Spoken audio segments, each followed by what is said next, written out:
Selamat datang di ini adalah tiga kalinya gue ngajar di Bersinar. Selamat datang di Bersinar Project juga. Semoga nanti bisa ikut sampai akhir ya teman-teman. Sebelumnya aku mau nanya, ya dong teman-teman yang mau nemenin aku on cam yuk. Sebelumnya aku mau nanya teman-teman gimana nih kabarnya? Ada yang lagi UTS atau udah selesai? Karena aku tadi tuh baru UTS guys. Jadi jam 9 sampai jam 9.30 tuh baru selesai UTS. 30 menit doang.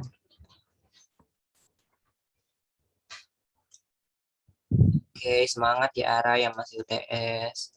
Dan selamat Catherine yang oke, iya sama. Dulu SMA aku juga nggak ada UTS. Jangan kayak gitu dong, Fafa. Ya, tapi semoga nilainya bagus ya. Semoga sesuai sama yang diharapkan. Oke. Jadi ada yang tahu nggak materi kita hari ini tuh apa? Ayo dong komen. Perang Dunia Satu, bener banget. Dan sebelumnya aku mau ngasih ini ya. Sebelumnya aku mau ngasih nggak bukan disclaimer sih. Mau ngomong aja. Perang Dunia Satu tuh menurutku apa ya? Kayak semacam salah satu peristiwa sejarah yang paling menarik di antara semua materi sejarah yang lain. Tapi at the same time ini rumit banget karena emang hubungannya tuh nggak semudah itu buat dijelasin.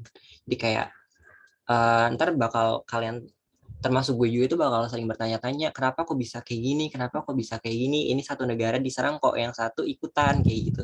Jadi ntar uh, I hope you guys pay attention yang baik gitu ya sama kelas hari ini karena emang materi ini tuh sangat-sangat esensial buat nanti UTBK. Banyak banget materi ini dan sebenarnya nggak cuma di UTBK yang berhubungan sama Perang Dunia Satu doang karena nanti Perang Dunia Satu ini punya relasi yang cukup kuat gitu sama peristiwa-peristiwa lainnya. Jadi aku mau share screen aja langsung. Hmm,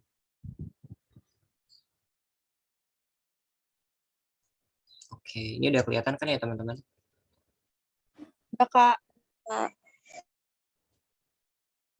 Good. Jadi materi kita pada sore hari ini adalah tentang Perang Dunia Satu. Gitu. Ini kenapa nggak digabung? Karena buat ngejelasin satu peristiwa aja susah gitu, apalagi kalau misalkan digabung sama Perang Dunia Dua. Jadi kita mulai aja. Table of contents kita hari ini adalah yang pertama ada faktor penyebab Perang Dunia Satu. Yang kedua itu ada kasus Belly Perang Dunia Satu. Apa itu kasus Belly? Kenapa ada bahasa alien di sini? Ntar kita bahas di slide di kasus Belly-nya. Terus yang ketiga ada jalannya Perang Dunia Satu. Yang keempat ada keterlibatan Inggris dan Amerika Serikat. Kelima ada 5 front Perang Dunia Satu. Terus ada berakhirnya Perang Dunia Satu dan konsekuensi atau dampak yang dihasilkan dari Perang Dunia Satu ini. Sebelumnya aku mau ngasih quotes gitu ya dari Gary Paulson yang bilang bahwa the essence of war is insanity. Destruction, death, woman widow, children orphan, lands plundered, property destroyed, lives decimated. It's all bad. Jadi nggak ada yang bagus dari perang. Perang itu semuanya tentang kegilaan gitu, insanity. Kerusakan, kematian, wanita-wanita jadi janda, terus anak-anak jadi yatim piatu, dan segala macam keburukan gitu. Pasti perang itu segalanya tentang keburukan gitu, nggak ada yang baik tentang perang. Makanya dari selain kalian ngerti, harapan gue adalah ketika kalian belajar tentang Perang Dunia Satu atau perang apapun itu, kalian bisa belajar bahwa sebenarnya dari perang tuh nggak ada manfaatnya. Justru dari perang itu bakal menimbulkan peperangan-peperangan yang lain, konflik-konflik yang lain yang sebenarnya itu kayak efek domino yang nggak bisa terputus gitu. Karena setelah perang nanti ada dendam, setelah perang ada dendam gitu-gitu. Jadi kayak harapan gue adalah selain mempelajari untuk UTBK ya semoga dari kalian itu bisa dapat insight bahwa sebenarnya perang itu nggak ada manfaatnya gitu loh, kayak gitu. Itu beda lagi. Perang lawan corona emang itu harus gitu, maksudnya perang dalam arti fisik. Ini kenapa nggak bisa ganti, bentar.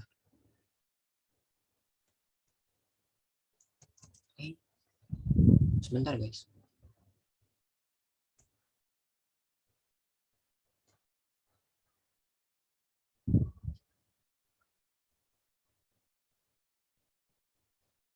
Oke. Baik. Nah, yang pertama kita bakal ngebahas tentang faktor penyebab Perang Dunia I. Kenapa sih akhirnya Perang Dunia I ini bisa pecah gitu, bisa muncul. Nah, yang pertama itu adanya yang disebut sebagai panslavisme. Jadi panslavisme ini diambil dari nama suatu bangsa di daerah Balkan, termasuk Rusia juga, itu termasuk wilayah yang disebut Slavia gitu. Nah, panslavisme itu apa sih?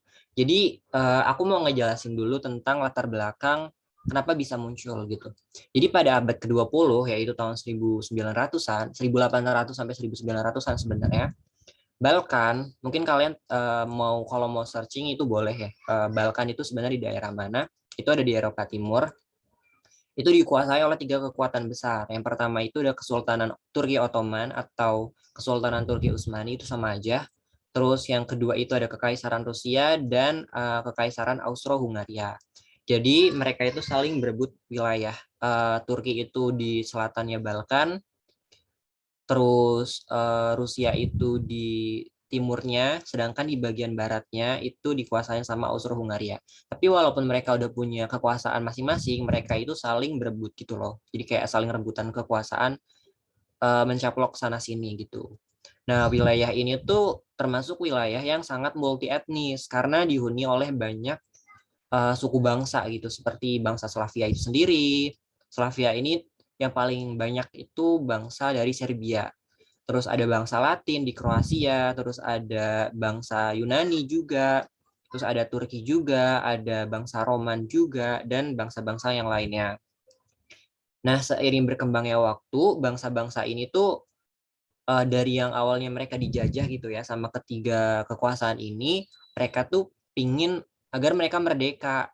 Karena ya namanya dijajah kan pasti nggak enak ya kan. Nah, mereka pingin merdeka dari ketiga kekuasaan ini. Terutama Serbia nih. Serbia ibaratnya jadi apa ya, bisa dibilang kayak semacam pelopornya gitu. Pelopor kemerdekaan bangsa-bangsa Slavia di Balkan.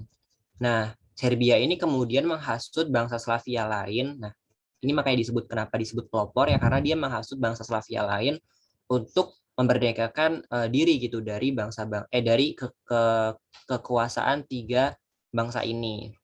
Nah, paham inilah yang disebut sebagai panslavisme. Sama kayak misalkan teman-teman pernah ingat gitu ya, kayak kalau nggak salah gue pernah ngebahas tentang panislamisme. Nah, itu tuh kayak paham untuk menyatukan umat Islam gitu, umat Muslim di dunia di dunia Timur Tengah buat melawan penjajahan kayak gitu. Nah, selain panslavisme itu ada yang namanya panjermanisme. Jadi panjermanisme ini itu apa sih gitu? Yang pertama, yang pertama. Nah, jadi balik lagi ke situasi politik gitu ya. Pada abad ke-19 juga, Jerman itu berusaha untuk menyatukan wilayah-wilayah yang berbahasa Jerman di bawah kekuasaan kerajaan Prusia. Jadi dulu tuh namanya belum Jerman.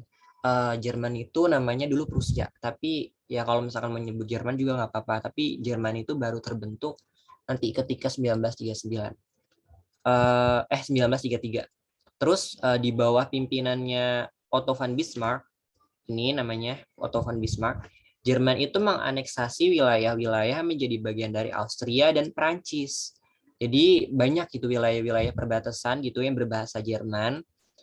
Itu yang sebenarnya itu bagian dari Prancis sama Austro-Hungaria, itu dikuasain sama Jerman.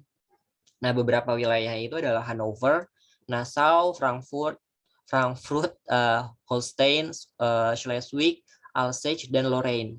Alsace sama Lorraine ini kalau nggak salah punyanya Prancis, sedangkan yang sebelumnya itu ada yang punyanya Denmark, ada yang punyanya Austro-Hungaria, pokoknya macam-macam gitu. Tapi mereka berbahasa Jerman. Mereka punya satu bahasa yaitu bahasa Jerman, dan si Jerman ini, negara Jerman ini atau kerajaan Prusia ini ingin menguasai wilayah-wilayah tersebut. Akhirnya karena ambisi kekuasaan itu ya, mereka mengadakanlah perang. Perang ini sebelum-sebelumnya itu dimenangkan sama Jerman.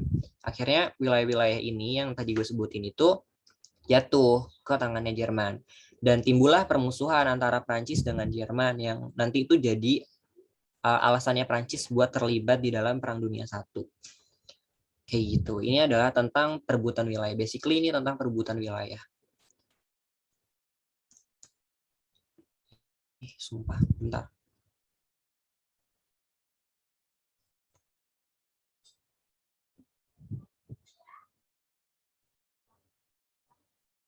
Oke, gue kayak gini aja deh. Soalnya kalau misalkan kayak tadi nggak bisa dipindah. Nah, selanjutnya itu faktor yang ketiga itu adanya politik aliansi. Dan ini yang menarik. Dan ini yang perlu di pay attention banget ya. Kenapa ini nanti jadi perang cuma antara dua negara, tapi kemudian bisa menyebar kemana-mana gitu. Jadi negara-negara lain ikut nimbrung gitu. Yang pertama, yang ketiga itu ada politik aliansi. Nah, jadi karena Jerman itu tadi udah ngerebut wilayah-wilayah itu, si Jerman ini nih kayak bikin semacam kesepakatan sama beberapa negara. Yang pertama itu dia bikin aliansi politik sama Austro-Hungaria. Yang tadi wilayahnya diambil, tapi karena emang dia punya kepentingan di situ, akhirnya Austro-Hungaria itu bergabung nih sama Jerman pada 1879. 2 tahun kemudian Italia ikutan. Jadi pada tahun 1891 ya.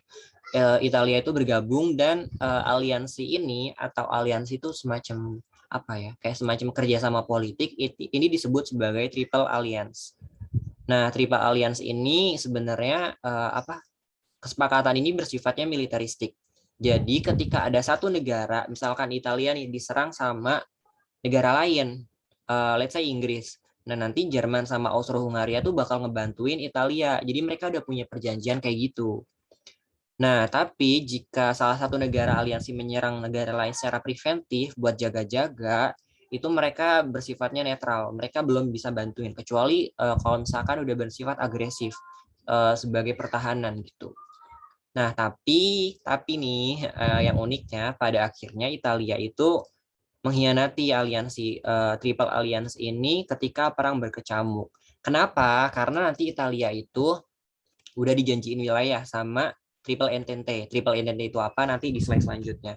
Nah, Triple Entente ini ngejanjiin wilayah-wilayah ke Italia gitu. Jadi Italia tuh diiming-iming wilayah ini gitu. Tapi syaratnya Italia ini harus bergabung sama Entente. Akhirnya Italia itu ketika perang berkecamuk, dia keluar dari Triple Entente Alliance dan bergabung dengan Triple Entente. Jadi si Italia ini bisa dibilang pengkhianat. Tapi nantinya juga Italia tuh nggak dapat bagiannya. Jadi ini yang unik kayak Yang satu hal yang agak unik itu ketika Italia itu akhirnya nggak dapat bagiannya dan dia marah karena ngerasa dihianati padahal dia sendiri berkhianat gitu kan. Dan akhirnya nanti Italia gabung lagi sama Jerman di Perang Dunia Kedua. Nah, ini yang Triple Entente. Jadi Triple Entente itu apa? Triple Entente ini adalah lawannya dari Triple Alliance. Jadi tadi ketika Jerman ngebentuk aliansi sama Austro-Hungaria sama si Italia, di sisi lain Prancis yang merupakan musuh bebuyutannya Jerman itu bikin konvensi juga, bikin aliansi juga dengan Rusia melalui konvensi militer Prancis Rusia tahun 1892. Nah, sama juga, basically ini bersifat militer juga. Jadi ketika ada salah satu negara itu diserang, maka negara lain tuh berkewajiban untuk melindungi temannya ini, melindungi sobat aliansinya ini. Jadi dan di kemudian hari ketika nanti perangnya itu berkecamuk gitu ya, perangnya dimulai, Inggris itu bergabung. Kenapa nanti Inggris bisa bergabung itu alasannya nanti bakal dibahas di slide-slide selanjutnya. Nah, pokoknya ngebedain banget ya antara Triple Entente sama Triple Alliance. Triple Alliance ini bisa disebut juga sebagai poros, kekuatan blok poros atau blok apa ya sebutannya, gue lupa satunya lagi. Poros sama blok apa ya, gue lupa. Pokoknya kalau misalkan yang ini disebutnya sekutu. Kalau yang ini disebut Triple Alliance atau Triple Aliansi atau blok poros. Kayak gitu. Nah, belum satu lagi. Nah, jadi yang terakhir, penyebab yang terakhir itu adanya persaingan militer, politik, dan ekonomi. Jadi setelah revolusi industri kan ada kemajuan yang sangat-sangat besar gitu ya di bidang teknologi, di bidang militer, ekonomi, segala macam itu ikut berkembang juga. Nah, pada saat itu di Eropa daratan, Eropa kontinental itu Rusia Prancis, Jerman, dan Austro-Hungaria itu jadi kekuatan terbesar. Nah, kenapa disebut kekuatan terbesar ya? Karena mereka punya ekonomi yang besar, negaranya juga cukup besar, kekuasaannya banyak, jajahannya di mana-mana. Mereka itu saling berlomba nih untuk mengungguli satu sama lain. Nah, di sisi lain, Jerman juga merasa bahwa Inggris itu tapi bukan di Eropa kontinental, itu adalah saingan terberatnya. Karena apa? Karena pada saat itu Inggris itu menguasai, bisa dibilang sepertiga dari daratan bumi. India dikuasain, terus Malaysia dikuasain, bukan Australia, Kanada dikuasain, terus nanti Afrika Selatan dikuasain. Pokoknya Inggris itu menguasain bisa dibilang sepertiga dari luas daratan yang ada di bumi. Nah, di sisi lain juga Inggris yang memulai revolusi industri itu dianggap sebagai saingan terberatnya karena secara militer mereka juga seimbang, tapi lebih unggul Inggris sedikit gitu. Nah, akhirnya karena Jerman ini ngerasa bahwa Inggris adalah saingan terberatnya, maka dia kemudian mengupayakan untuk mengungguli Inggris di bidang persenjataan. Makanya nanti Jerman nyiptain U-boat. U-boat itu kayak semacam kapal selam. Terus nanti ada kayak angkatan-angkatan bersenjata, terus ada angkatan udaranya juga. Inggris itu kan dikenal sebagai negara yang punya angkatan laut paling kuat kan. Nah, si Inggris sebagai negara yang paling kuat nggak mau dong diungguli sama Jerman. Akhirnya ya udahlah, mereka memasuki persaingan yang sangat sengit. Ketika kedua negara ini membangun armada laut yang kuat, Inggris itu punya angkatan laut Kerajaan Britania Raya, sedangkan Jerman memiliki Kaiserliche Marine. Ya sama aja sebenarnya ini angkatan lautnya. Tapi kenapa Inggris marah? Karena basically gini, Jerman itu adalah negara daratan, sedangkan Inggris itu negara yang terletaknya di tengah-tengah laut. Ini kayak ada petanya di kalau di sini tuh Jerman misalkan. Nah, Inggris itu ada di sini. Teman-teman mungkin udah pernah lihat gitu ya petanya kayak gimana. Nah, Inggris menganggap buat apa Jerman punya angkatan laut yang kuat gitu, karena emang dia adalah negara yang daratan gitu. Harusnya ya udah perkuat aja angkatan daratnya, jangan perkuat angkatan lautnya. Jadi jangan, ya pada dasarnya Inggris nggak mau dia disaingi kayak gitu. Ini persaingan militer, politik, dan ekonomi. Ya, sama aja ekonomi sama politiknya, tapi lebih kuat di militernya. Nah, sampai sini ada yang mau ditanyain nggak? Oh iya benar. Thank you, udah diingetin. Ada blok sentral.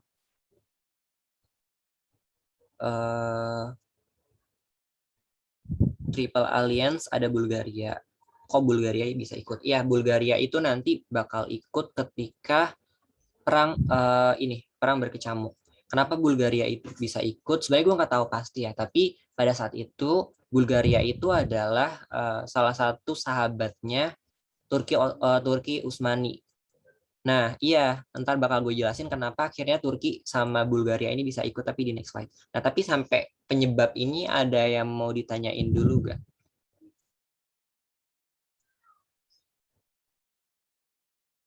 Oke, kalau aman mungkin bisa gue lanjut. Kenapa pas Italia mau gabung ke aliansi lagi kok tetap diterima?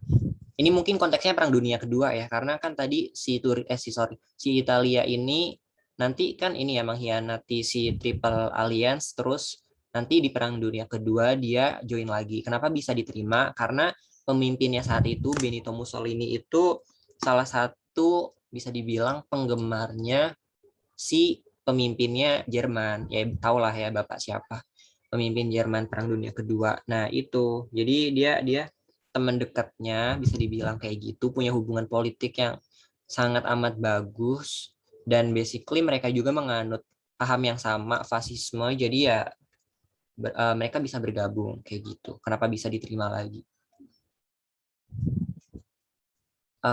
Oke, kalau kalau nggak ada, coba gue lanjut ya.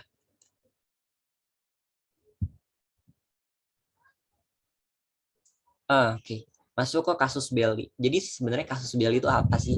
Kasus belli adalah frasa Latin yang berarti penyebab perang. Belli itu bisa diartikan sebagai perang, kasus itu pemicu gitu, intinya pemicu perangnya. Jadi pemicu Perang Dunia I itu ini berawal pada tahun 1914. Jadi pada 28 Juni, Pangeran Franz Ferdinand, dia adalah putra mahkotanya Kerajaan Austro-Hungaria. itu mengunjungi Sarajevo bersama istrinya. Gue lupa nama istrinya siapa. Pokoknya dia ngunjungin Sarajevo. Sarajevo itu ibu kotanya Bosnia Herzegovina, salah satu wilayah jajahannya si Austro-Hungaria ini. Buat kalau nggak salah dia pingin mengunjungi suatu rumah sakit gitu. Jadi dia mau meresmikan rumah sakit kayak gitu. Nah, dia kemudian ditembak oleh seorang nasionalis Serbia bernama Gavrilo Princip. Jadi Gavrilo Princip ini adalah salah satu tokoh nasionalis yang sangat-sangat menentang pendudukan Austro-Hungaria di negaranya, yaitu negara Serbia.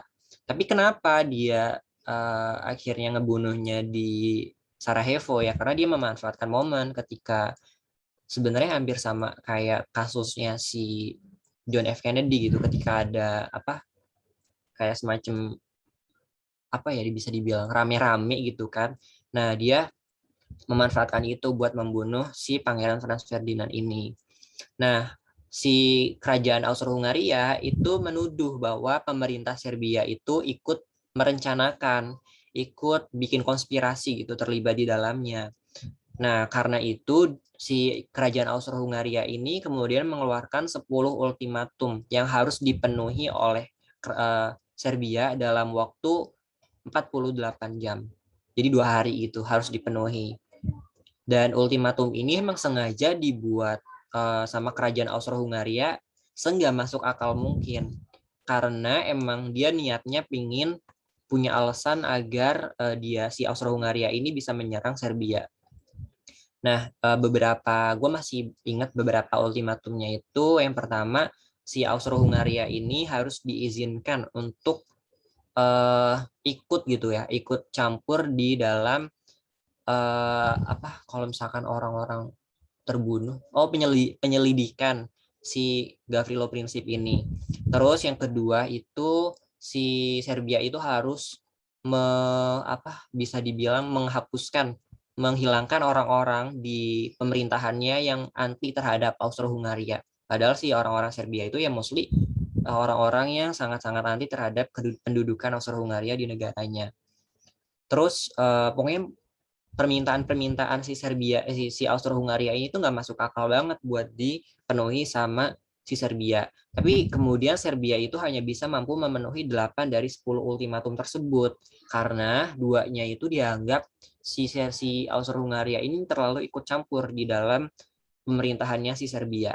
Nah, akhirnya tahu kan tuh karena si 10 ultimatumnya ini nggak dipenuhi secara semuanya, si Austro-Hungaria ini kemudian punya alasan nih buat menyerang Serbia. Akhirnya ya udah, gue lupa tanggal berapanya, tapi si Serbia ini akhirnya diserang sama kerajaan Austro-Hungaria gara-gara nggak memenuhi 10 ultimatum tersebut. Nah, tadi sebelum masuk ke jalannya perang, ada yang mau ditanya tentang kasus Belly-nya.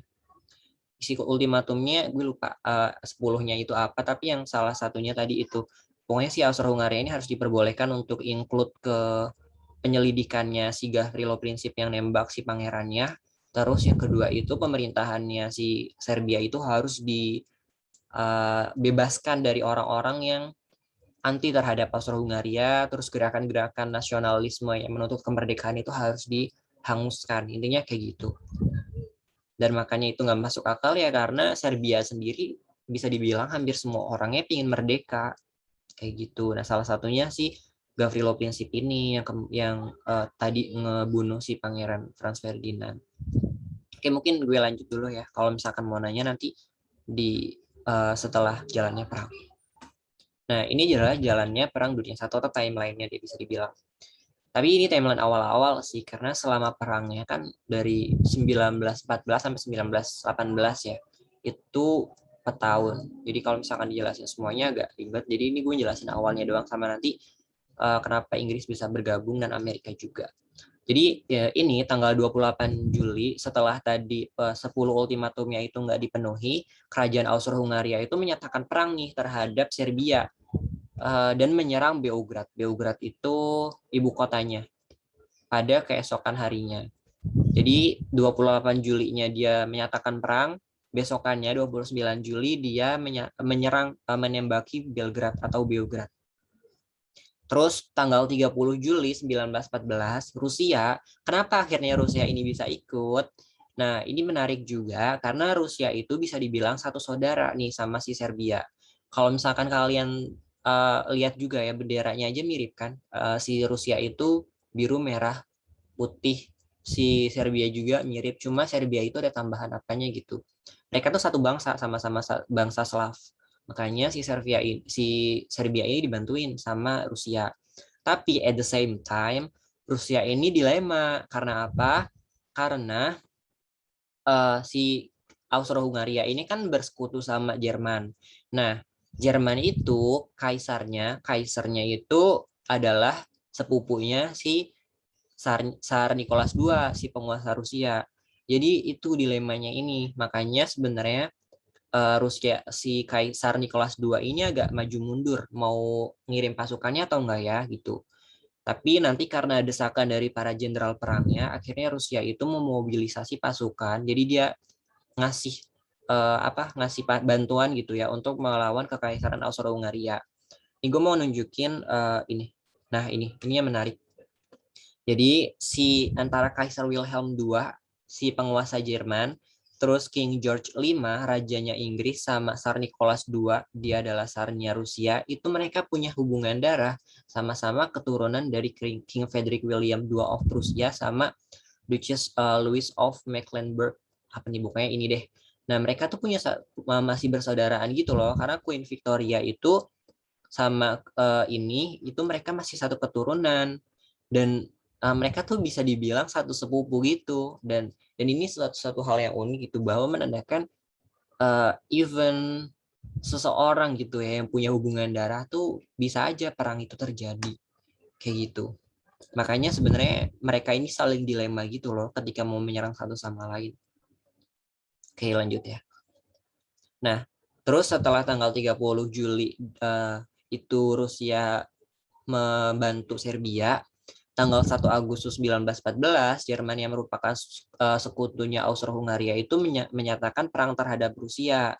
Jadi nih dimulai nih perang antara dua saudara, si Kaisar Wilhelm II sama si Tsar Nicholas II. Nah, udah nih menyatakan perang terhadap Rusia, tanggal 3 Agustusnya Jerman menyatakan perang terhadap Prancis. Ya ini kayak berawal dari rebutan wilayah tadi juga, terus Prancis basically juga ya sangat sangat sangat memusuhi Jerman gitu ya. Terus yang terakhir tanggal 4 Agustus 1914 Jerman itu menginvasi Belgia dan menjadikannya sebagai basis untuk melawan Prancis. Ini sebenarnya harusnya gue pakai map sih karena emang agak susah buat ngejelasinnya. Tapi si Belgia ini kan negara yang sebenarnya netral ya. Dia udah menyatakan netralitasnya dari tahun 1829 apa 39 gitu. Jadi netral itu dia nggak memihak manapun. Tapi ya karena Jerman ini menginvasi Belgia, mau nggak mau dia harus melawan Jerman dong ketika negaranya diinvasi. Nah makanya nantilah Belgia ini akhirnya yang awalnya netral akhirnya dia melawan Jerman kayak gitu. Nah, sampai jalannya perang ada yang mau ditanyain dulu nggak? Sambil gue mau minum, mungkin ada yang bingung di jalannya perang atau hubungannya kayak gimana, kenapa kok ini bisa ngebantu ini, kenapa ini bisa ngebantu ini. Tapi kalau misalkan nggak ada, boleh komen aman juga ya teman-teman.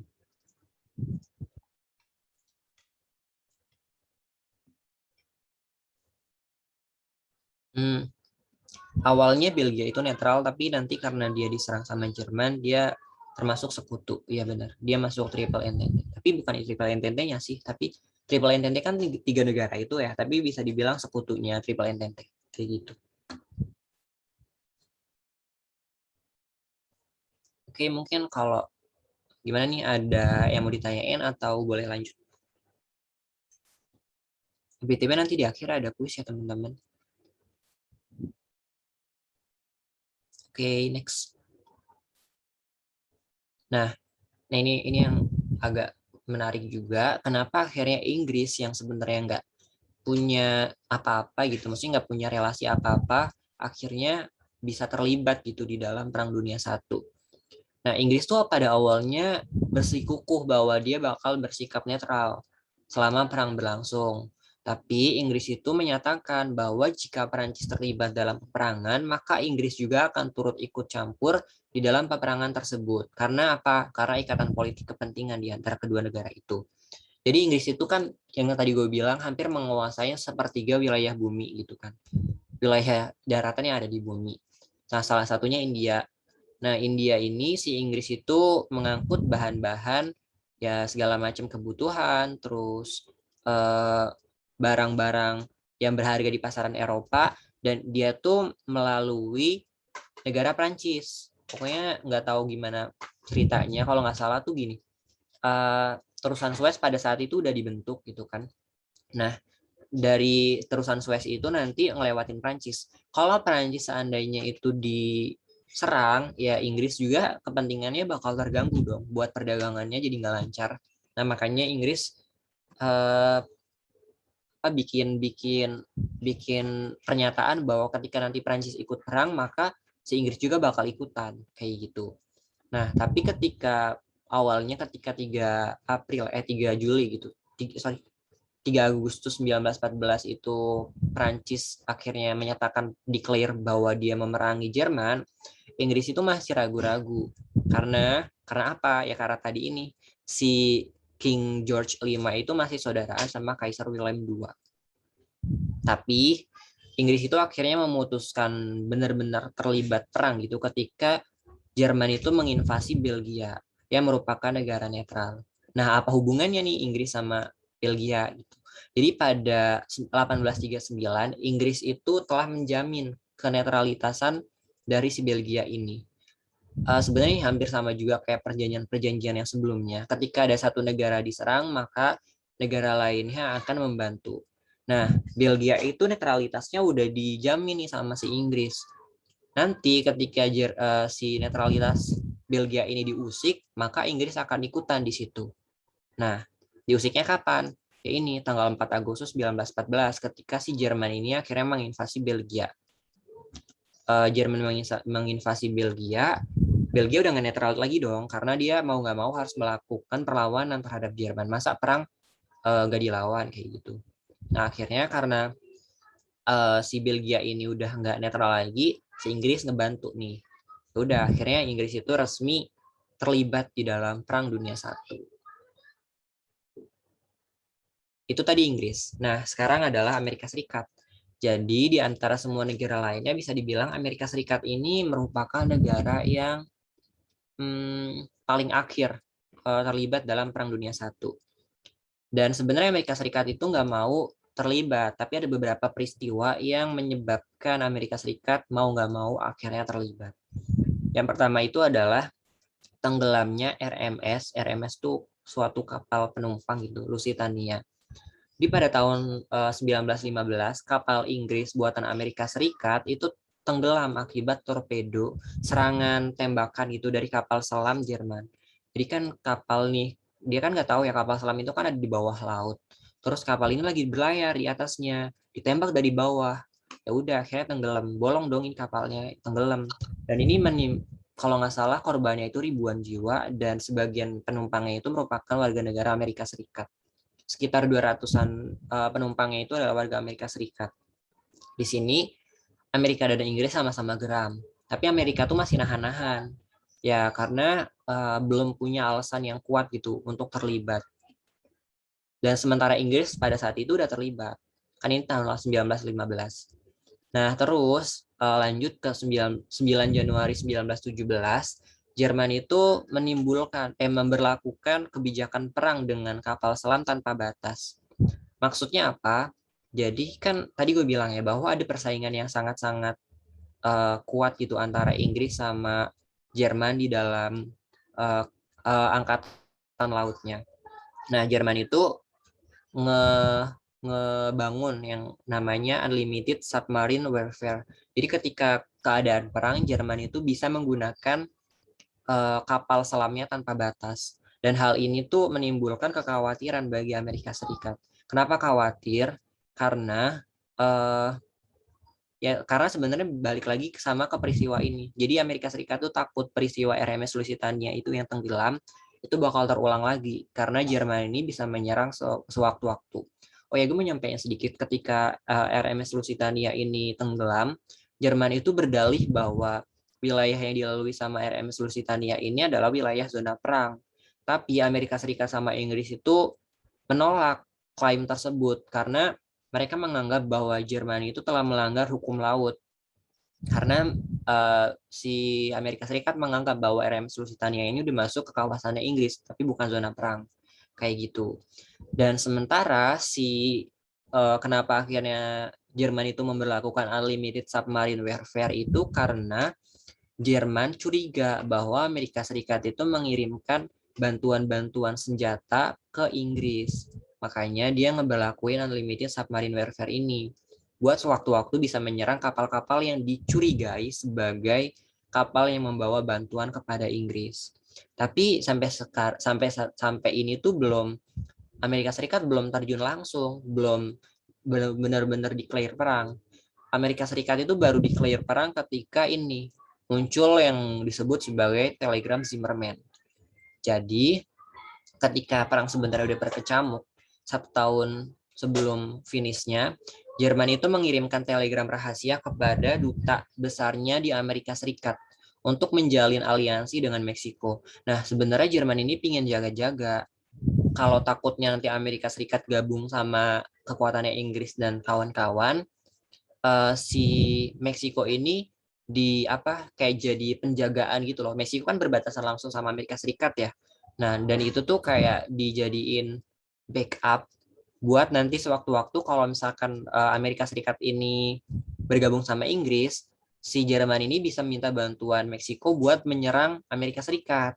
Nah, tapi nggak berapa lama kemudian telegram Zimmerman ini kodenya tuh berhasil dipecahkan oleh seorang, gue lupa, pokoknya ahli apa gitu dari Inggris. Dan dia ngelaporin nih kepada pihak Amerika Serikat setelah berhasil dipecahkan. Dan tahu karena isinya kayak gitu, Amerika Serikat marah dong. Dan ini sebenarnya kemarahannya nggak cuma sama di pemerintahannya doang, tapi udah bocor ke publik. Dan karena publik udah marah banget nih sama Jerman yang udah jaga-jaga nanti Meksiko bakal ngebantu, misalkan in case Amerika Serikat itu join kekuatan sekutu terus Meksiko itu ngebantuin Jerman, dan ya udah itu akhirnya jadi alasan uh, resmi gitu ya. Akhirnya Amerika Serikat itu declare perang kepada Jerman.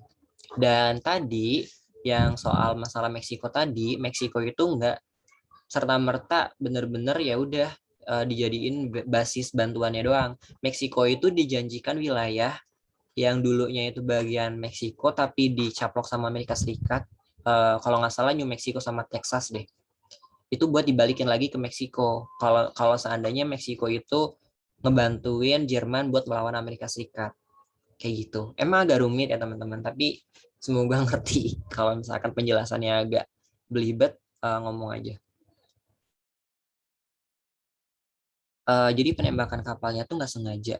Sebenarnya nggak dibilang sengaja, itu sengaja karena si Jerman itu mencurigai si RMS Lusitania ini ngebawa bantuan-bantuan buat Inggris, entah itu bantuan senjata atau bantuan apa gitu-gitu. Intinya Jerman itu mencurigai Amerika Serikat ngebantuin Inggris dalam hal supply bantuan. Terus nanti akhirnya Amerika itu berada di pihak mana? Amerika Serikat itu pada akhirnya ada di Inggris karena ya tadi karena kemarahan Amerika Serikat terhadap telegram Zimmerman ini yang mau ngerekrut Meksiko gitu bisa dibilang buat ngebantuin Jerman. Nanti Meksiko mihak kemana? Atau nggak mihak sama sekali? Jadi pada akhirnya Meksiko itu nggak memihak sama sekali karena ya takut juga nggak sih sama Amerika yang pada saat itu bisa dibilang negaranya udah sangat-sangat besar gitu. Sementara Meksiko kan negara apa gitu. Kayak mereka nggak punya kekuatan yang sangat besar. Dan Meksiko ini nanti akhirnya menolak si bantuan dari Jerman ini walaupun udah dijanjiin wilayah segala macem. Tapi ya karena mungkin takut juga ya kalau nanti Amerika macam-macam ke negaranya gitu kan. Makanya si Meksiko akhirnya menolak tawarannya si Jerman tentang wilayah-wilayah tadi. itu cuma tuduhan atau beneran Amerika bantu Inggris. Gue nggak tahu pasti ya, karena itu masih gue belum baca lanjut, tapi bisa dibilang karena yang tadi ditembak ini berpenumpang ya pasti nggak ada bantuan apapun dong. Orang penumpangnya, sebentar, gue mau buka filenya lagi. Penumpangnya itu ada banyak, ada ribuan. Sebentar, wait. Nih.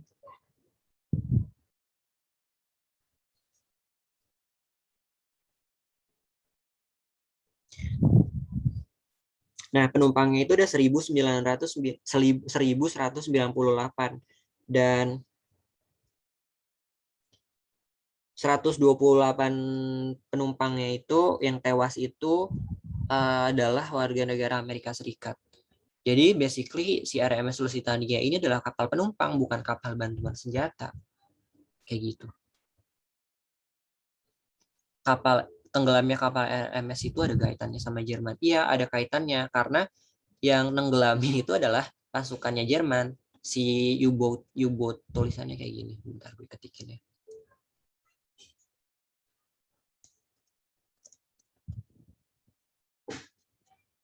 Kok nggak bisa ngetik? Nah, iya, itu. U-boat itu adalah kapal selamnya Jerman. Jadi si gara-garanya itu tembakan dari kapal U-boatnya Jerman, akhirnya RMS Lusitania ini bolong dong bawahnya, ya kapal bolong kan air masuk ya tenggelam kayak gitu. Gampangnya kayak gitu sih. Kayak tragedi Titanic juga kan, tapi tragedi Titanic kan nabrak ya. Kalau ini tembak diserang sama kapal selamnya Jerman. Nah, sampai sini ada yang mau ditanyain lagi? Kak, sekarang aku mau nanya deh. Iya, kenapa gue kaget? Maaf ya Kak, kalau aku agak pusing juga kalau ngetik. Masih bingung sama yang telegram Zimmerman. Kan Jerman kan ngirim tele rahasia ke dubesnya Amerika Serikat buat bikin aliansi sama Meksiko. Terus kenapa kan Amerika Serikat marah. Terus kenapa malah Amerika Serikatnya yang terjun? Kenapa nggak dubes Jermannya aja yang diusir apa gimana gitu? Oke. Jadi gini, ya benar. Tadi gue lupa yang ngirim itu Wilhelm II atau siapa, atau Perdana Menterinya ya, bentar. Oh, Menteri Luar Negeri Jerman itu namanya Arthur Zimmermann. Oh, jadi telegram, gue baru tahu juga. Jadi nama Zimmermann ini diambil dari nama Menteri Luar Negerinya Jerman, Menlunya Jerman yang namanya Arthur Zimmermann. Dia tuh pada 16 Januari 1917, itu kalau mau diingat, 16 Januari 1917 itu dia ngirim telegramnya itu. Jadi 3 bulan sebelum ini ya nanti si Amerika Serikat itu ngedeclare. Nah, itu dia ngirim nih telegram rahasianya. Tapi akhirnya telegram rahasianya ini bisa dipecahin kode atau sandinya. Kan ini ya bentukannya kayak gini. Itu sama seorang ahli Inggris, namanya itu adalah siapa ya? Oh, agen intelijen Inggris, deng.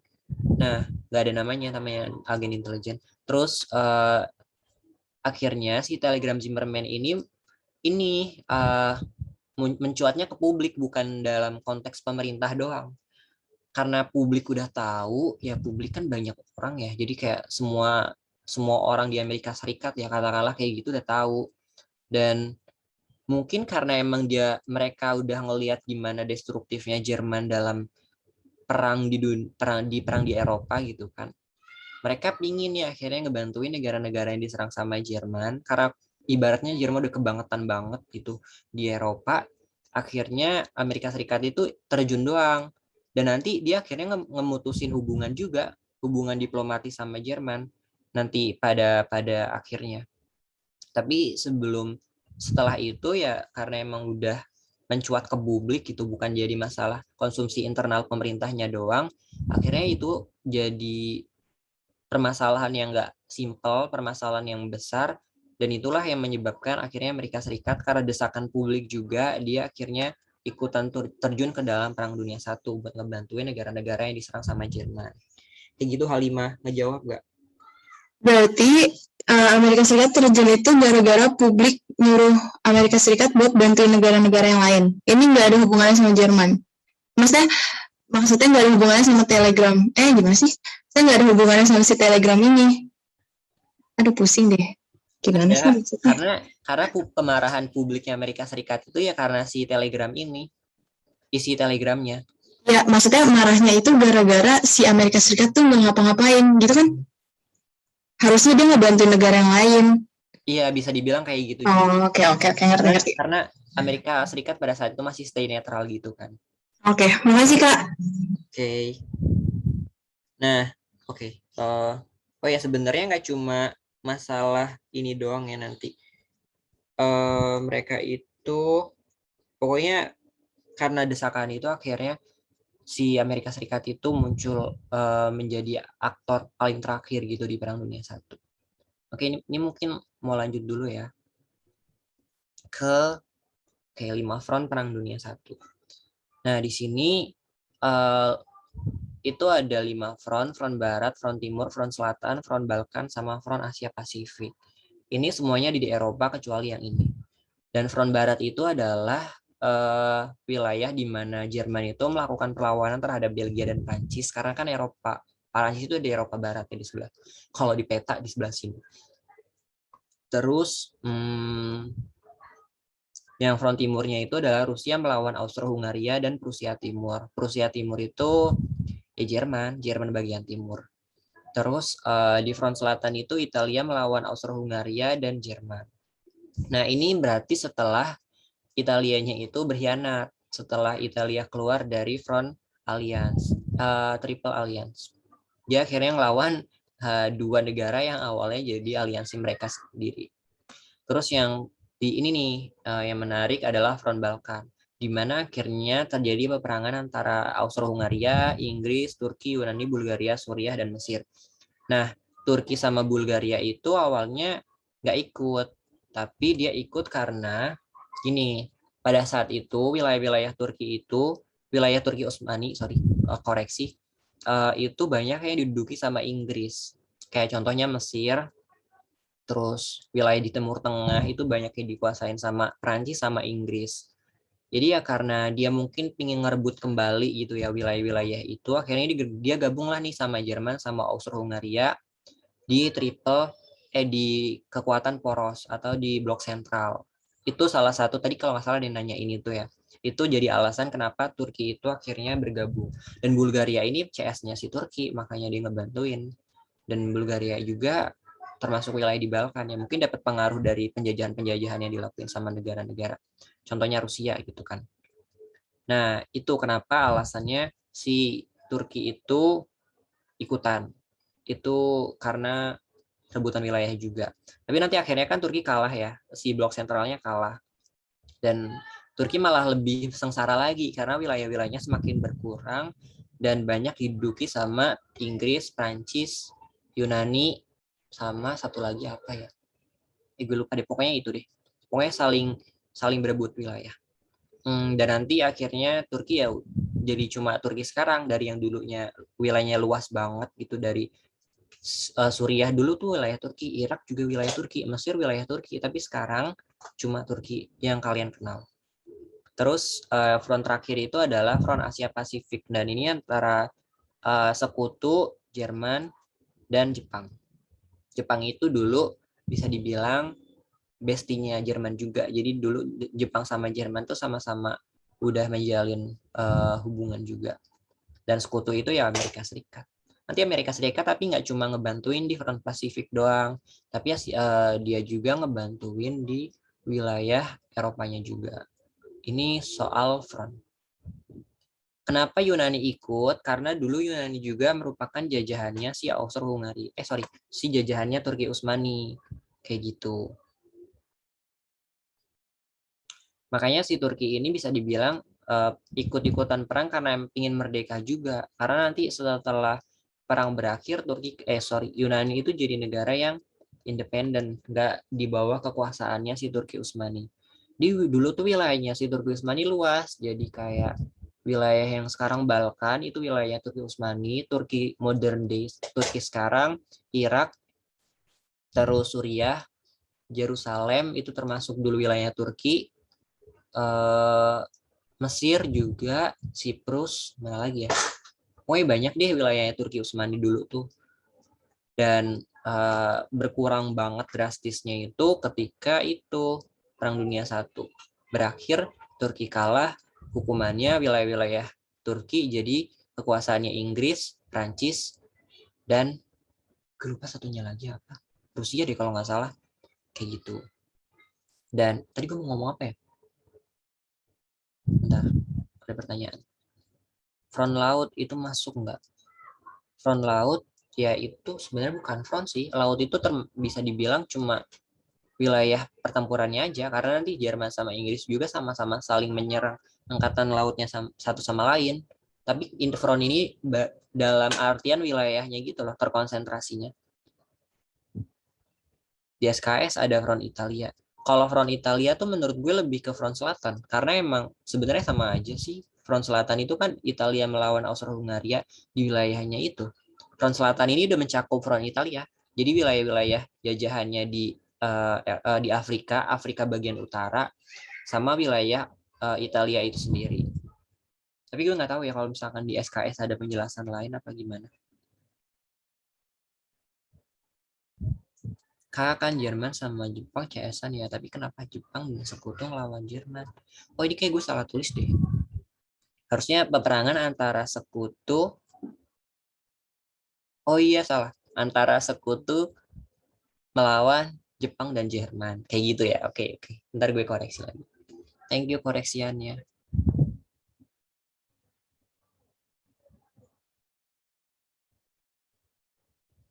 Oke, lanjut ya. Nah, akhirnya setelah perang 4 tahun dari 1914 sampai 1918, pada 3 Oktober, Kanselir Jerman Max von Baden, dia kanselir baru, kanselir itu presiden gitu ya, pemimpin negaranya, mengirim telegram nih kepada Presiden Amerika Serikat Woodrow Wilson. Ini nih si dia nih, untuk meminta gencatan senjata. Gencatan senjata tuh ya apa ya, udah gitu selesai, nggak usah saling menyerang lagi, dan perjanjian damai juga. Nah, sebagai persyaratan ya karena Jerman sudah melakukan sekian kejahatan gitu kan, Wilson ini mengajukan 14 poin yang harus dipenuhi oleh Jerman. Salah satu poinnya itu nanti ada pendirian LBB juga, Liga Bangsa-Bangsa. Tapi nanti 14 poin ini ditolak sama Prancis. Dan pada 11 November 1918, Perang Dunia I itu secara resmi berakhir. Setelah berakhir kan yang kalah Jerman, Turki Utsmani, Austro-Hungaria, sama satu lagi. Jadi apa ya? Udah ding kan Italia masuk ke ini. Nah, 14 poin ini kemudian yang diajukan sama Woodrow Wilson ini tidak disetujui oleh Prancis karena dianggap terlalu lunak.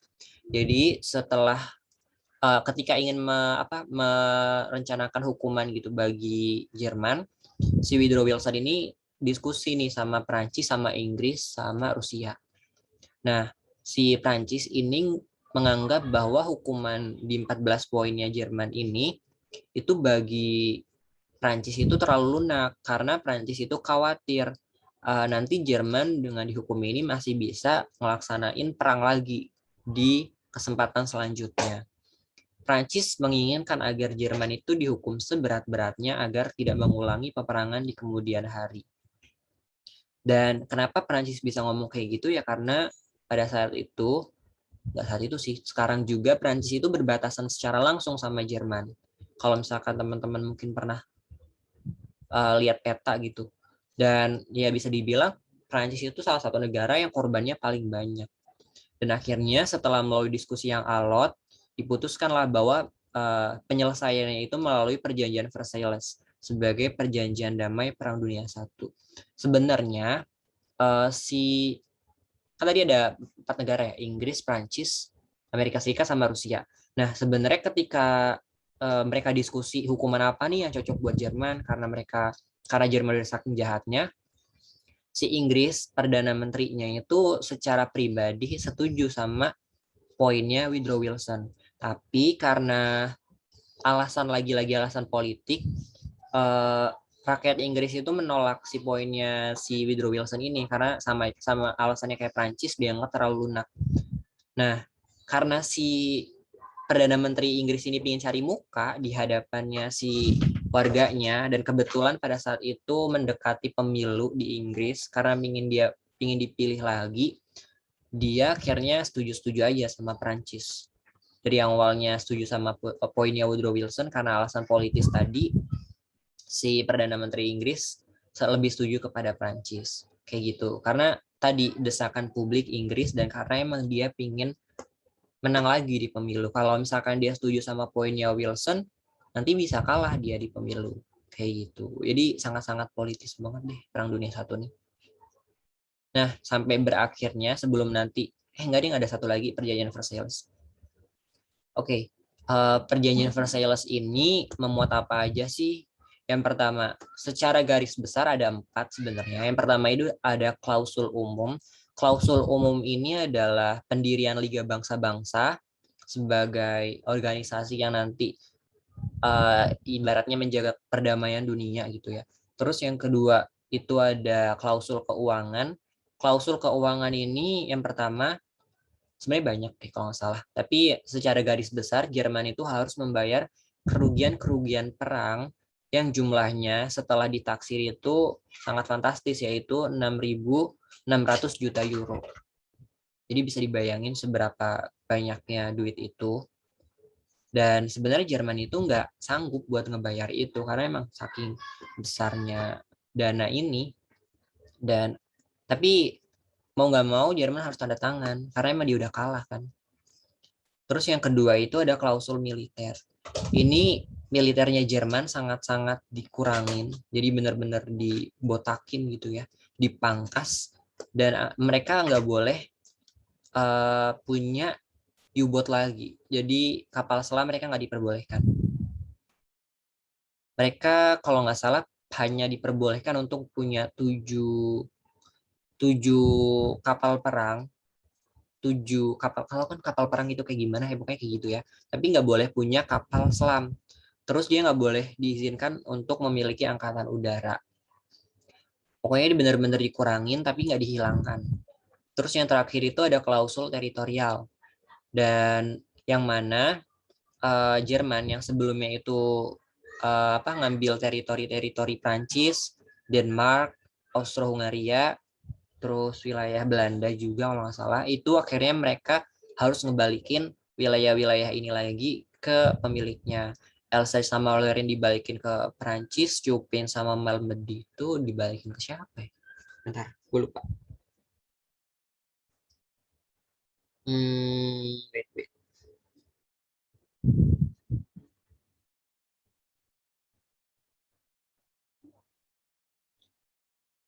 Dibalikan ke Belgia, North-Schleswig itu dibalikin ke Denmark.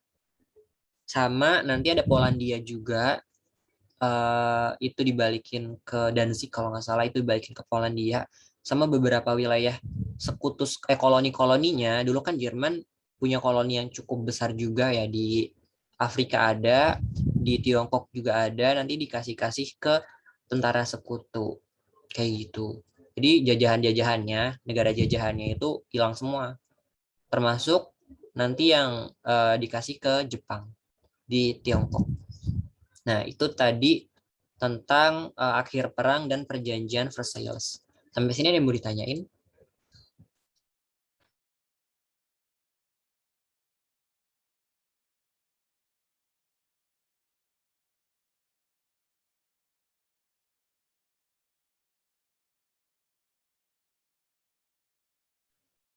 Oke, bentar.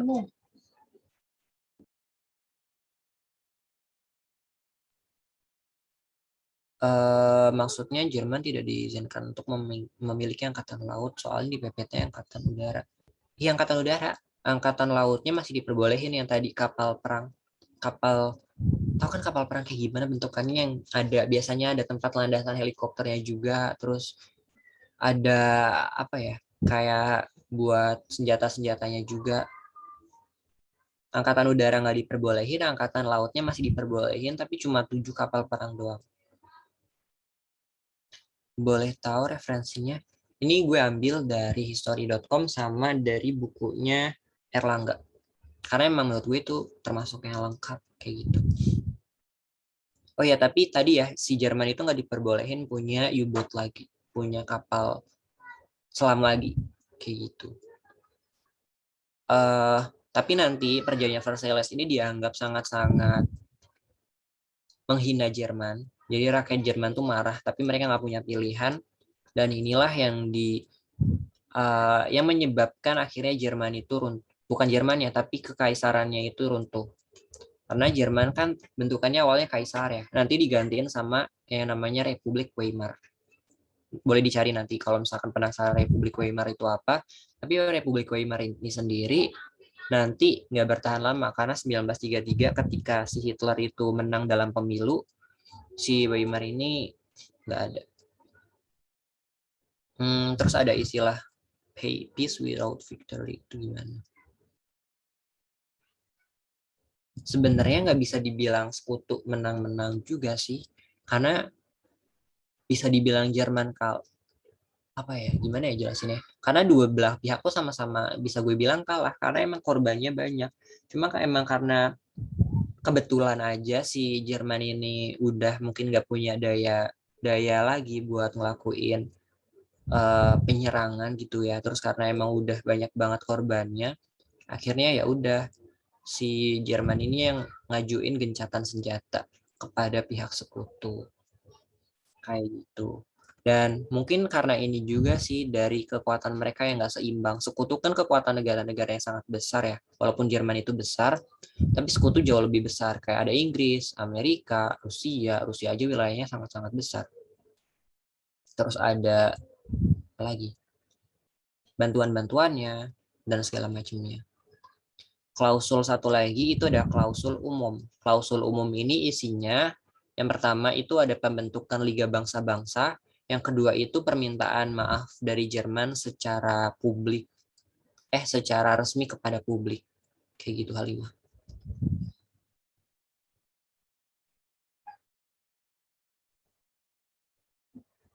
Oke, ini lanjut ya. Tapi sebentar dulu.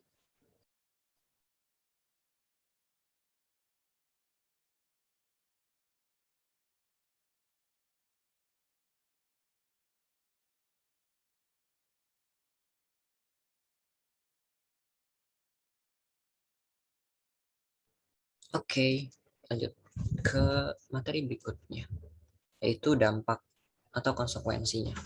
Jadi sebenarnya konsekuensinya itu ada banyak dari berbagai bidang, cuma yang di sini gue bahas, bentar gue belum on cam.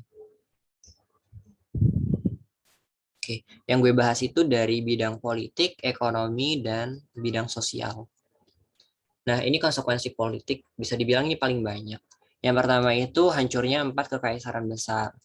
Jadi, keempat kekaisaran besar itu apa aja? Ada Jerman, itu dulu masih kekaisaran, terus Rusia itu hancur. Kenapa Rusia bisa hancur padahal dia adalah blok sekutu? Itu nanti ada penjelasannya sendiri. Terus ada Austro-Hungaria itu hancur juga, dan terakhir ada Turki Utsmani yang menjadi aktor utama ini harusnya nggak pihak aliansi, tapi pokoknya mereka hancur gitu. Mereka mengalami keruntuhan sebagai konsekuensi kekalahannya. Jerman udah jelas ya kenapa dia bisa runtuh, karena emang dia yang memulai perang. Terus yang Austro-Hungaria itu juga karena dia kan pihak yang kalah. Austro-Hungaria ini nanti pecah jadi beberapa negara, ada Cekoslovakia, terus ada Yugoslavia, ada Austria, ada Hungaria, dan ada apa ya satu lagi. Pokoknya beberapa negara, dia pecah beberapa negara. Nah, Turki Utsmani juga ini kalah. Turki Utsmani itu benar-benar kolaps ketika 1924. Dan wilayah-wilayah Turki Utsmani nanti dikuasai sama Inggris sama Perancis. Contohnya Mesir dikuasai sama Inggris, terus apa yang negara di Timur Tengah itu yang wilayahnya sebenarnya nggak bergurun tapi disebut bergurun, itu dikuasain sama Perancis. Terus yang kedua, Rusia kenapa bisa runtuh? Karena nanti Rusia di 1917, kalau teman-teman masih ingat materi gue sama Hikmah, itu ada yang namanya revolusi Bolshevik, yang mana revolusi itu menggulingkan kekaisaran Rusia kayak gitu. Karena dari kekaisaran Rusia yang ikut-ikutan perang ini nanti menimbulkan kelaparan kayak gitu. Terus yang kedua itu munculnya negara-negara baru. Nah, sebenarnya ini berkaitan juga sama hancuran keempat kekaisaran besar. Ketika kekaisaran besar ini hancur, muncullah nih negara-negara baru. Seperti Yugoslavia, Cekoslovakia, Hungaria, Austria, Polandia, terus wilayah-wilayah yang tadinya punya Jerman itu dibalikin lagi ke beberapa negara yang sebelumnya dicaplok. Terus di Balkan sih kemudian yang muncul banyak banget negara. Terus yang ketiga itu ada berkembangnya komunisme. Nah ini sebenarnya relasinya sama yang hancurnya Rusia, kekaisaran Rusia. Dan ini diinisiasi oleh pendirian Uni Soviet. Gimana sih relasinya gitu? Kenapa dari Perang Dunia I bisa kemudian menimbulkan munculnya komunisme? Jadi ketika Perang Dunia I kan Uni Soviet, Rusia itu ikutan ya. Dan ketika Rusia ikutan, ini menimbulkan bencana kelaparan di negaranya mereka.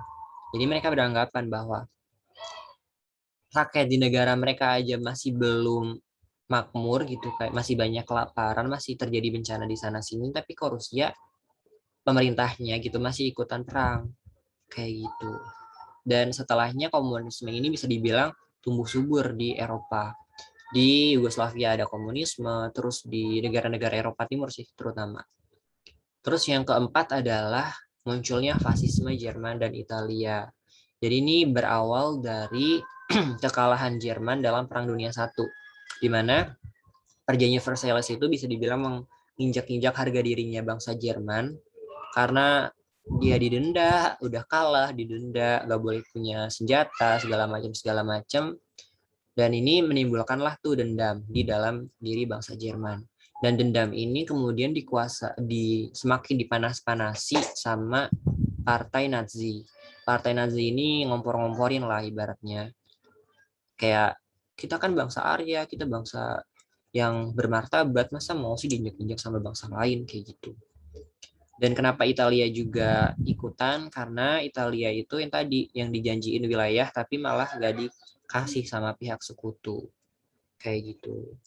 Nah, sampai sini ada yang mau ditanya?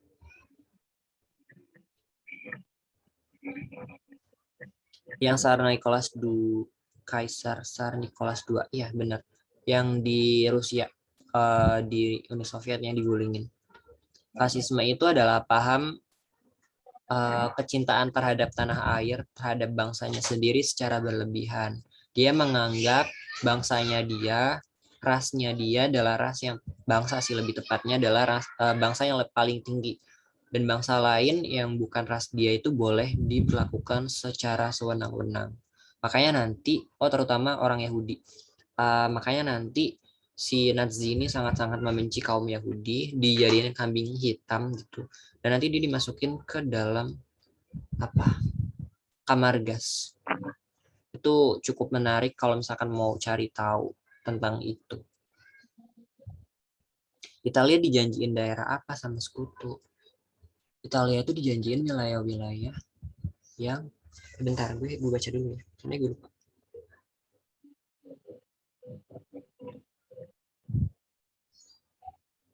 Mana ya? Bentar. Oh, Italia itu dijanjiin wilayah Trentino, Tirol Selatan sampai Trieste. Intinya wilayah-wilayah ini tuh yang dulunya dikuasai sama Austro-Hungaria kayak gitu.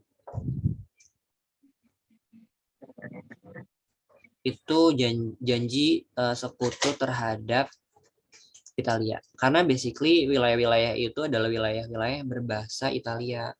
Makanya Italia ini ingin menyatukan wilayah-wilayah itu di bawah kepemimpinannya. Fasisme itu kayak etnosentrisme. Sebenarnya dari etnosentrisme ini nanti bisa berkembang menjadi fasisme. Kalau etnosentrisme itu masih dalam, kalau bisa gue bilang masih dalam diri individu atau sekelompok yang masih kecil. Sedangkan fasisme itu udah dalam konteks global kayak gitu. Kayak udah dalam satu negara dan bisa menjadi paham politik. Jadi versi lebih ekstrimnya, versi lebih advance-nya. Kalau mau cari tahu penguasa Nazi atas Jerman, gimana ya? Ntar deh, gue kasih referensinya. Tapi nanti ya kalau atau di next pertemuan. Bedanya etnosentrisme, Calvinisme, sukuisme, primordialisme, sama ekstremisme itu apa? Kayak 11-12. Sebenarnya sama-sama aja sih, tapi beda. Kalau etnosentrisme sama sukuisme itu sama-sama di konteks kesukuan gitu, suku bangsa. Kalau Calvinisme itu lebih ke apa ya? Aku gue lupa. Kalau ekstremisme itu lebih biasanya ya identik sama yang berhubungan sama agama. Kalau primordialisme itu lebih ke kebudayaan yang lampau. Ya, pokoknya mirip-mirip, tapi biasanya bedanya itu di konteks wilayah atau konteks seberapa parah atau ekstrimnya, kayak gitu. Kenapa Nazi nggak suka sama bangsa Yahudi? Kan dia kayak dibuang sana-sini. Iya, jadi ini bangsa Yahudi di Jerman pada saat itu adalah bangsa-bangsa yang bisa dibilang pedagang, para ilmuwan, orang-orang yang punya kuasa di dalam perekonomian. Dan mereka sebenarnya dijadiin kambing hitam sama Nazi kayak gitu, karena kayak ibaratnya mereka adalah kaum-kaum golongan yang punya kekuasaan atas ekonomi, makanya mereka tuh, dan mereka orang-orang pintar gitu, kayak ilmuwan-ilmuwan kayak Albert Einstein, ilmuwan-ilmuwan fisika itu, iya itu termasuk salah satu faktor pribadinya. Apa si Nazi itu akhirnya menjadiinlah si bangsa Yahudi ini sebagai kambing hitamnya, karena mereka yang punya kekuasaan ekonomi kayak gitu loh. Kayak misalkan sebenarnya dari iri dengki nggak sih, kayak karena memang mereka nggak suka sama kekuasaan sama penguasaan orang-orang yang lebih pinter, lebih kaya, makanya mereka iri dengki dan itu dijadiin sebagai eh, kambing hitam. Mungkin kalau misalkan teman-teman tertarik, waktu itu kayak gue udah pernah ngomong deh, boleh baca bukunya si ini.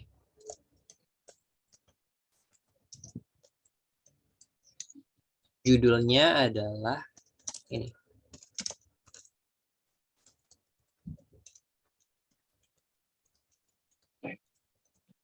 Itu boleh dibaca, boleh cari PDF-nya juga di sini nih.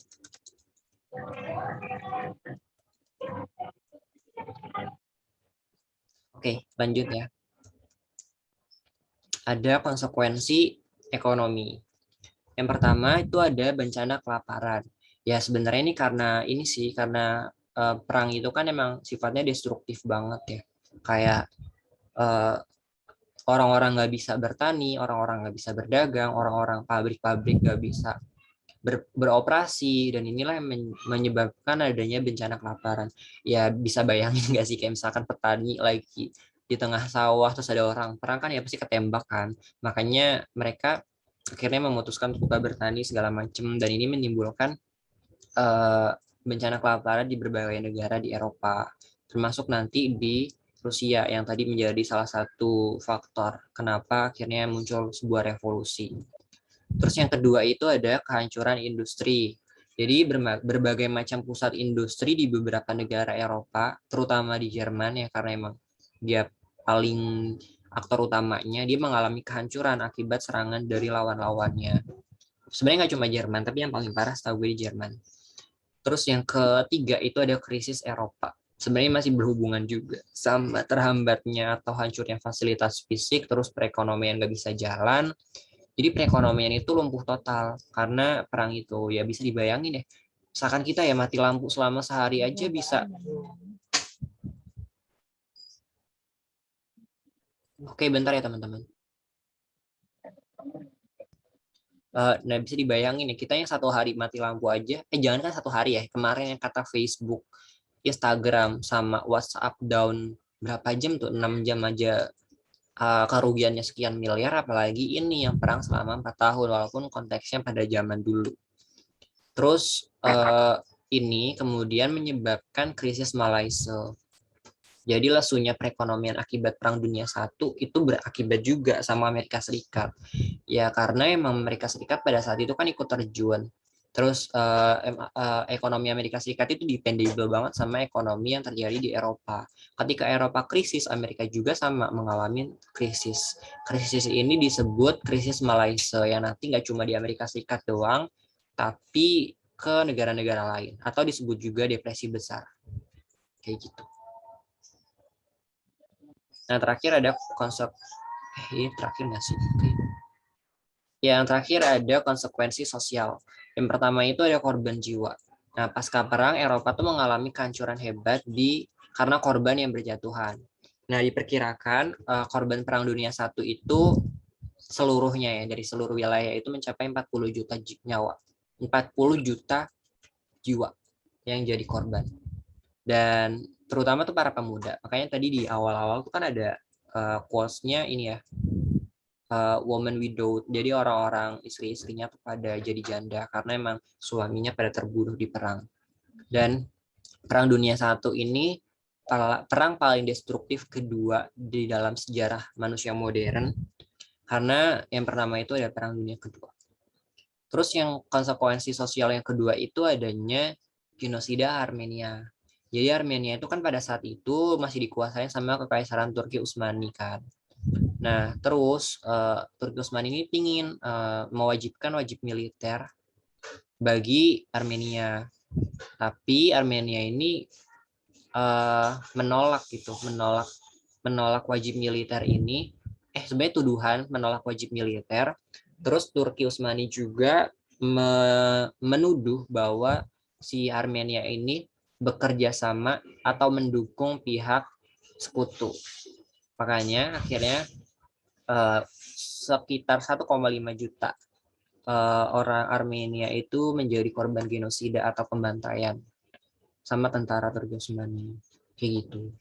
Itu tadi konsekuensi sosialnya. Iya, Jerman itu paling rugi karena dia harus nanggung negara-negara yang dijanjiin buat merdeka sama bebas wilayah sendiri. Sama dia harus nanggung negara-negara yang kalah, yang menang juga. Kayak misalkan kerugian di Prancis gitu ya. Segala macam kerugiannya Jerman harus ngebayar itu. Terus ngebayar. Jadi bisa dibayangin ya, perang itu kan makan biaya. Terus udah kas negaranya habis, dia harus ngebayarin kerugian yang disebabkan sama perang itu. Jadi benar-benar makanya itu tadi di quotes-nya disebut bahwa it's all bad gitu. Perang itu about insanity, tentang kegilaan. Makanya nggak ada yang bagus, sisi bagus dari perang itu apa dalam konteks perang secara fisik kayak gitu.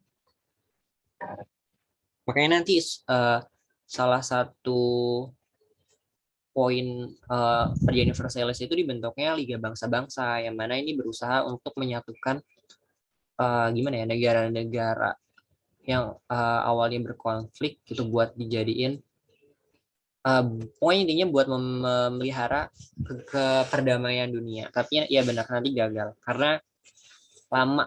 Jadi si Liga Bangsa-Bangsa ini harus menunggu keputusan secara full dulu baru boleh membuat keputusan. Jadi kayak gitu, makanya dia gagal. Ketika harus ada hal yang mendesak tapi harus dimusyawarahkan sekian banyak negara kan ya ribet ya. Makanya itulah gagalnya itu karena itu. Nah, sampai konsekuensi atau dari awal nih sebelum nanti ke kuis ada yang mau ditanyain nggak?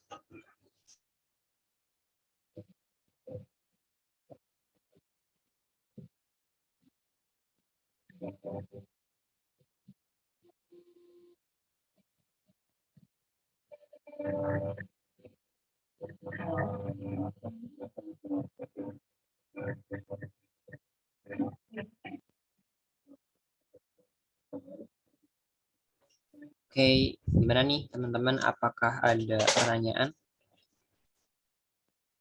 Kalau nggak ada, mungkin bisa. Oke, ini ya. Semoga yang sampai di slide ini lolos UTBK 2022 ya teman-teman. Semangat pokoknya buat UTBK-nya nanti.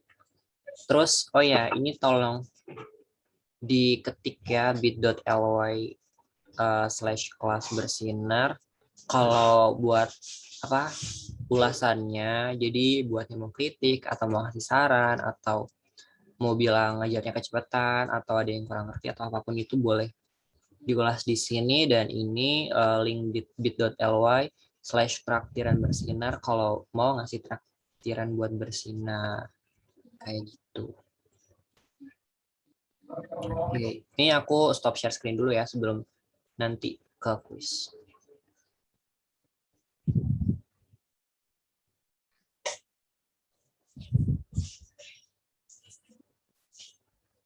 Ini mungkin boleh langsung ini aja ya teman-teman.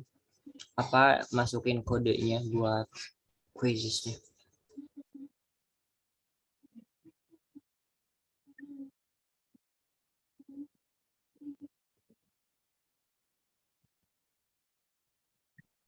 Kodenya 693645.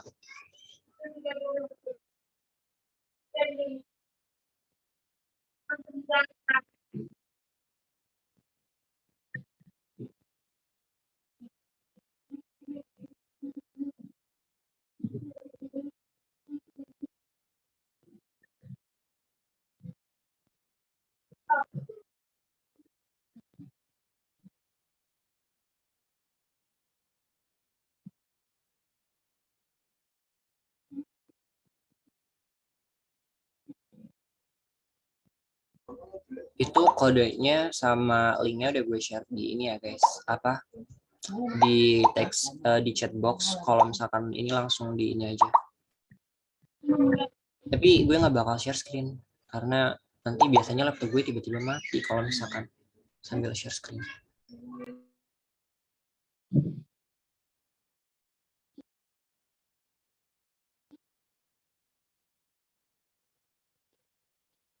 Gimana sih buat bahas pertanyaan? Oh ini ya, menjawab pertanyaan. Oke sih, akun UI22 boleh private chat ya. Oke, WNJ22. Oke, nomor 1, pasca Perang Dunia I terjadi pergolakan di Eropa. Pasca itu berarti setelahnya ya.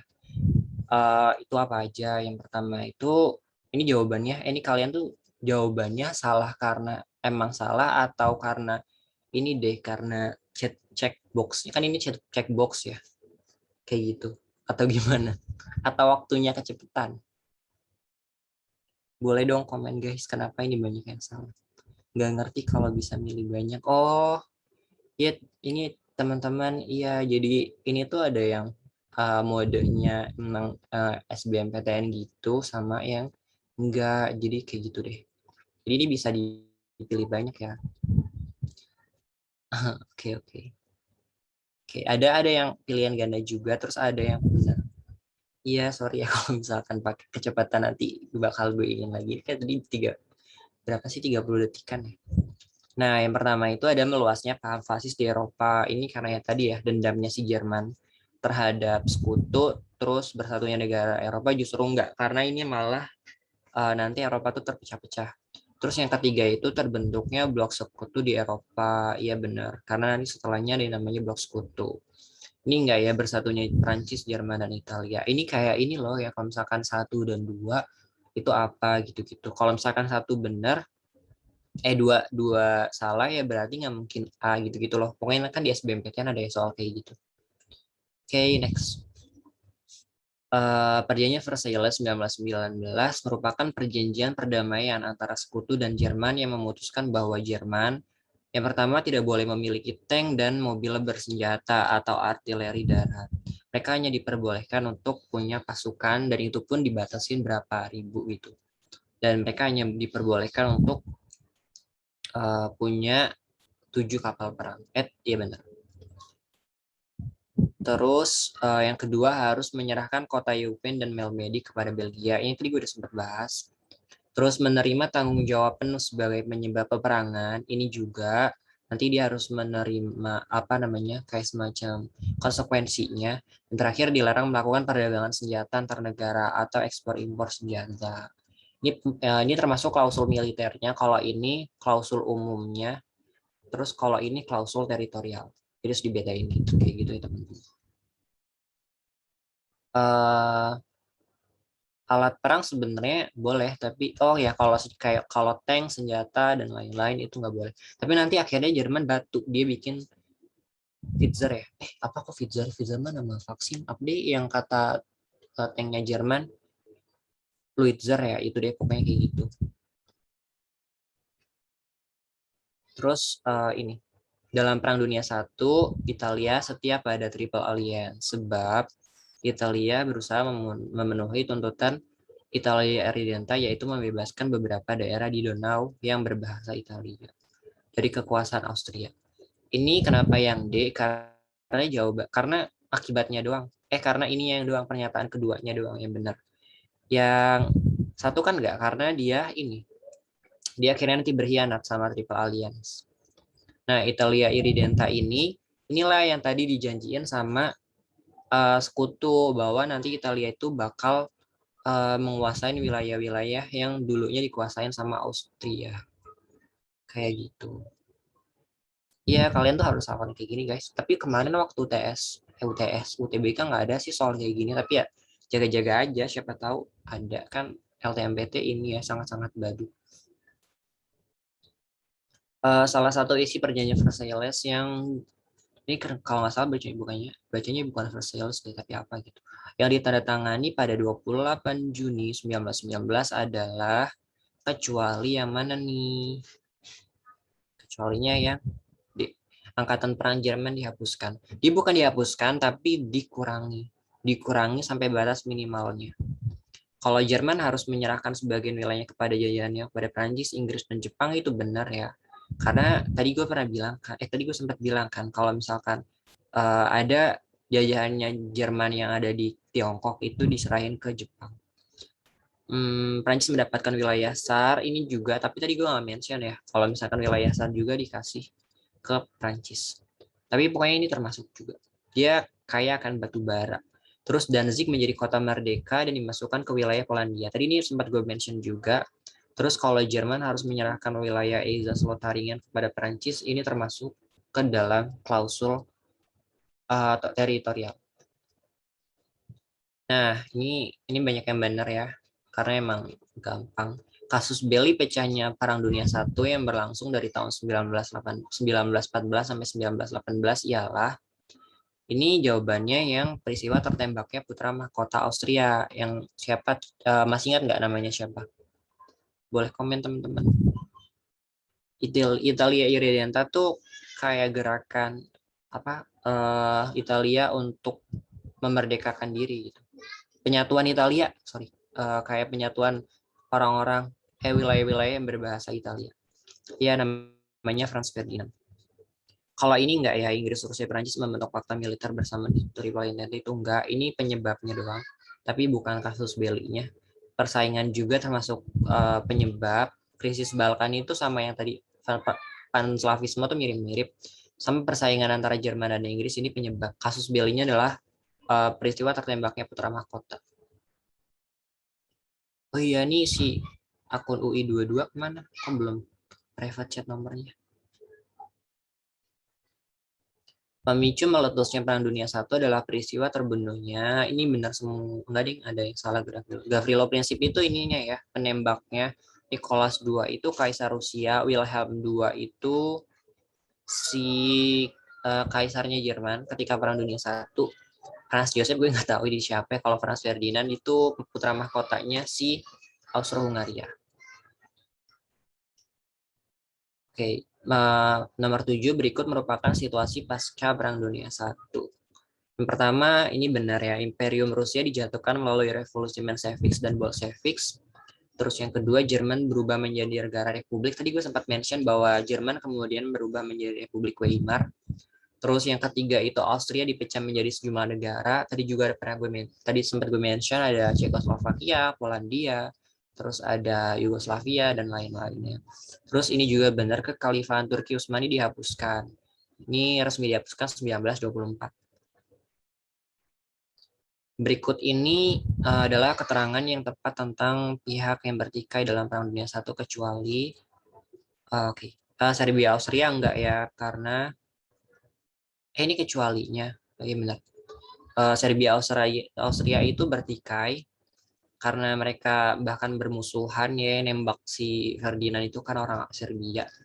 Terus yang Turki sama Rusia mereka juga bermusuhan karena mereka berebut wilayah di Balkan. Italia versus Austria, awalnya mereka bestian tapi mereka akhirnya bertikai.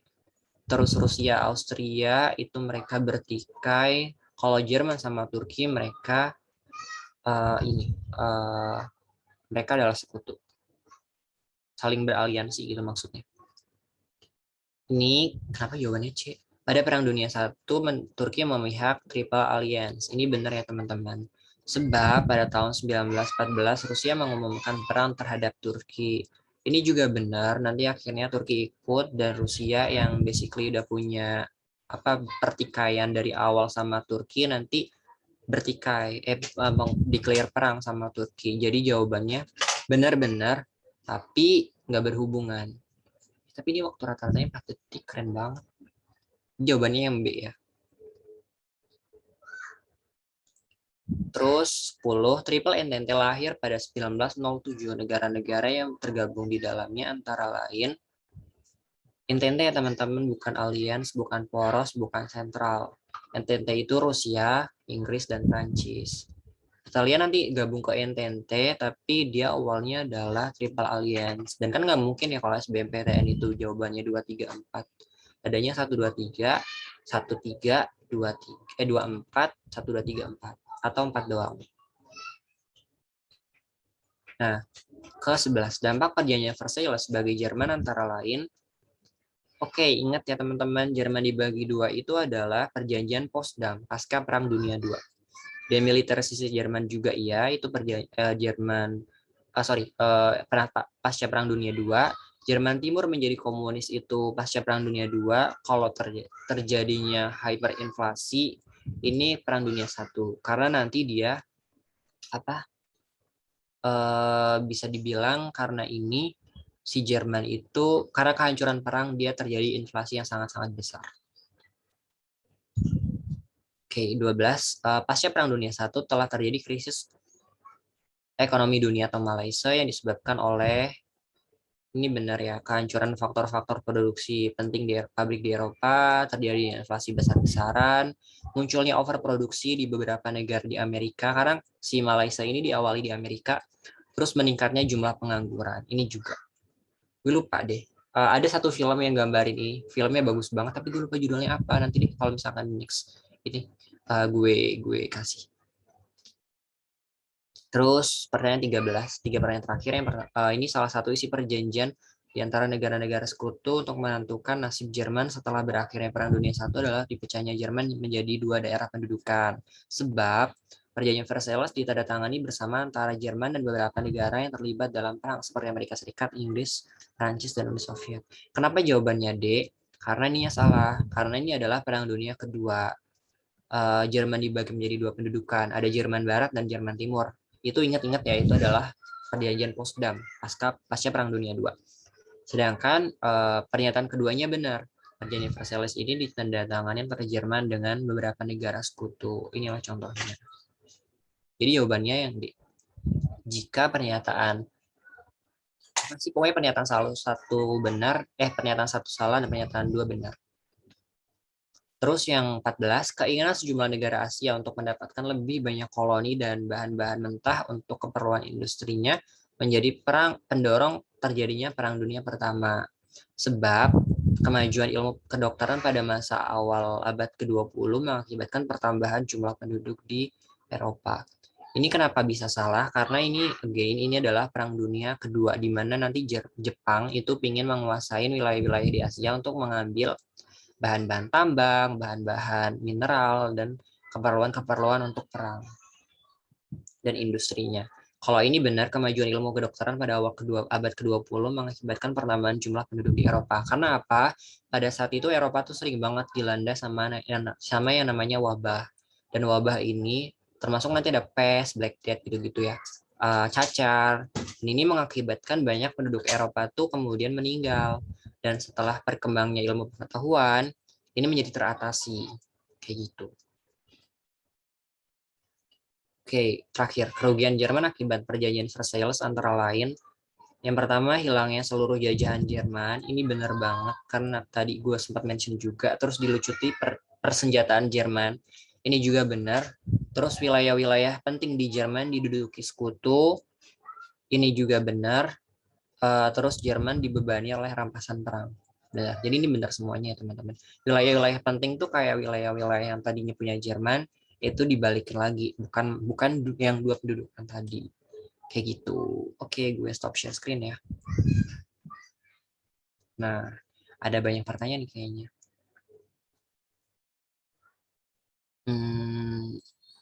Oke, wait ya. Wait.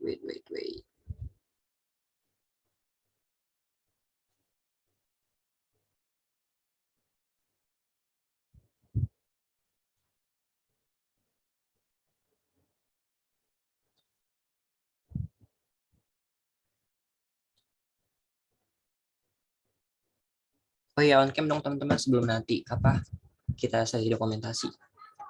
Joseph itu yang dari Jerman tapi depannya bukan Fes. Siapa Joseph Stalin? Tapi gue nggak tahu deh. Demilitarisasi itu gimana? Militernya nggak boleh sama sekali. Bukan demilitarisasi itu pembatasan zona militer. Kayak antara Korea Utara sama Korea Selatan itu ada namanya zona demilitarisasi. Di mereka itu kayak gitu deh. Tapi bisa benar sih, bisa dibilang demilitarisasi itu kayak pelumpuhan kekuatan militer. Terus flu Spanyol bukan, iya termasuk flu Spanyol itu bisa dibilang termasuk salah satu yang tadi pertanyaan apa lagi? Rampasan perang tuh maksudnya ini ya kekalahan perang kayak gitu. Oke. Oke deh teman-teman. Ini boleh on cam yuk teman-teman buat sesi dokumentasi.